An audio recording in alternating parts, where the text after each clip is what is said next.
Está con nosotros el doctor Pedrasoli. ¿Cómo le va, doctor? Hola, Buen día. ¿cómo estás? Muy bien, ¿cómo está usted? Buen día.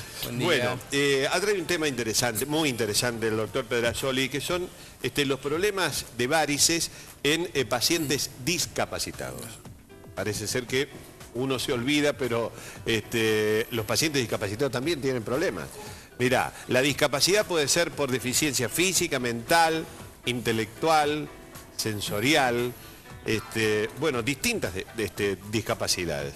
Bueno, ¿cuál es de todas las deficiencias que se presenta con mayor frecuencia, doctor? Que está relacionado obviamente a la enfermedad. Fíjate cómo la primera placa hace referencia para tener el conocimiento de cuáles son las diferentes capacidades que tiene el paciente.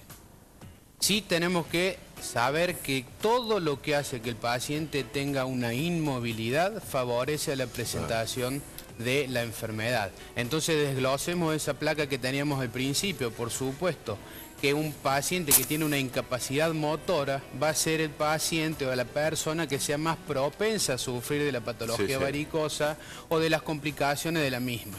Pero también tenemos que tener en cuenta que si ese paciente tiene una diferente capacidad intelectual o sensorial, que eso también deriva en una imposibilidad motora en desplazarse, entonces se comporta de la misma manera.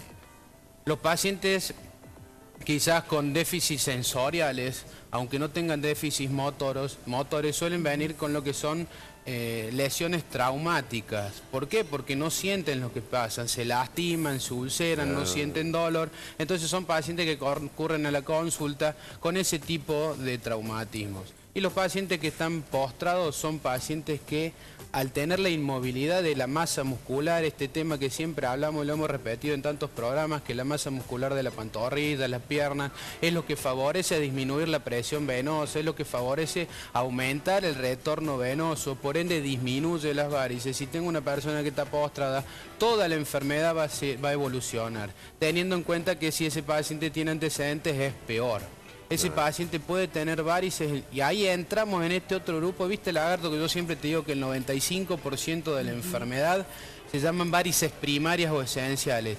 Pacientes y personas que heredan la predisposición a padecer la enfermedad. Y acá tenemos probablemente un paciente que tiene varices que entra dentro del otro 5%, que son las varices secundarias. Secundarias a esto, secundarias al que el paciente está postrado, a que tuvo una ACV con una hemiplegia, a que tuvo una trombosis venosa. Son consecuencia de otra cosa. Claro, son secundarias a otra enfermedad que derivan en la producción de la enfermedad. Es decir, que no hay ningún impedimento para que un paciente que tenga algún tipo algún problema de este tipo pueda realizarse un tratamiento. Por supuesto que no, de hecho hay que realizar el tratamiento. Son pacientes que sufren mucho, pacientes que vienen acompañados y que los traen la familia, que vienen con el enfermero a la consulta porque son pacientes que están postrados en la casa. Disponemos de los medios también para mandar la asistencia a domicilio en la clínica. Pacientes que tienen déficits intelectuales vienen con su madre, son pacientes que la familia descubre en alguna circunstancia que el paciente está lastimándose o se quejó de dolor o se rasca a la noche.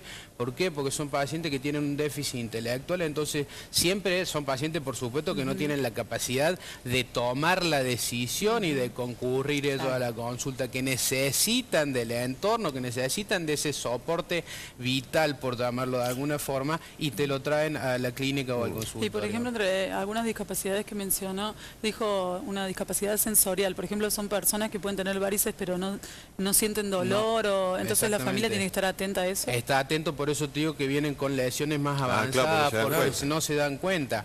Mira cómo la misma diabetes te da en el paso del tiempo, que ya lo hemos tocado en otros programas, da lo que es la neuropatía diabética y que pierde sensibilidad y se comportaría de la misma manera. Pero son pacientes, por supuesto, que no tienen dolor, que no tienen sintomatología, entonces el tener ese gatillo de alerta que es el dolor y los síntomas, son pacientes que siempre vienen con complicaciones o patologías avanzadas. Normalmente en estos pacientes que están inmovilizados se habla de escaras. ¿Qué son las escaras? La escara es un tipo de úlcera y de lesión que se llama úlcera por decúbito o por presión. Esto es muy simple. Hagamos la prueba, voy a apoyar la mano tuya así en el mostrador acá.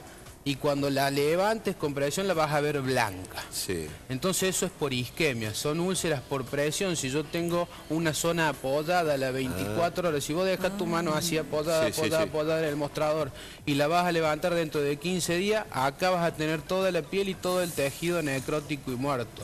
¿Por qué? Porque la presión tuya está venciendo lo que es la presión arterial. No llega sangre. No llega sangre, entonces hay una isquemia y ese tejido se muere. Son pacientes que hacen este tipo de lesiones, lo que se llaman las zonas de decúbito.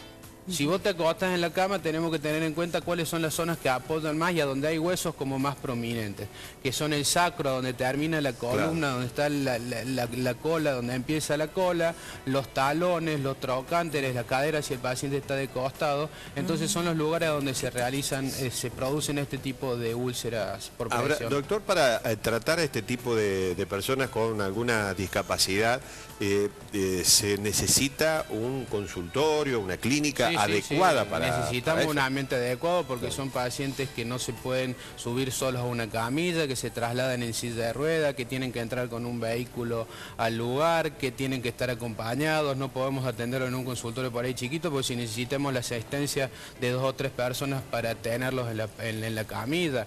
Mirá, hay casos extremos, pacientes que son agresivos. Estamos hablando de pacientes que están lesionados con déficit, que lamentablemente son pacientes que necesitan estar medicados o que hay que sostenerlos. Tenemos todo un abanico de situaciones que se nos pueden presentar dentro del consultorio y por supuesto que tenemos que tener las condiciones dadas para... ¿Ustedes trabajan en el consultorio? Sí, por supuesto, tenemos entradas diferenciales con el mismo Ministerio de Salud para tener una clínica. Las exigencias son un baño de discapacitado, lo que es el ascensor, pasillo donde pueda doblar y girar una camilla, puertas a donde entre una silla de rueda, trasladarse y pasar con una silla de rueda alrededor de una camilla. Son los ambientes que se necesitan para darle la asistencia y el cuidado a este tipo de pacientes. Está bien. Bueno, muchas gracias, doctor. A sus órdenes, como muy siempre. amable, muy gentil. Bueno.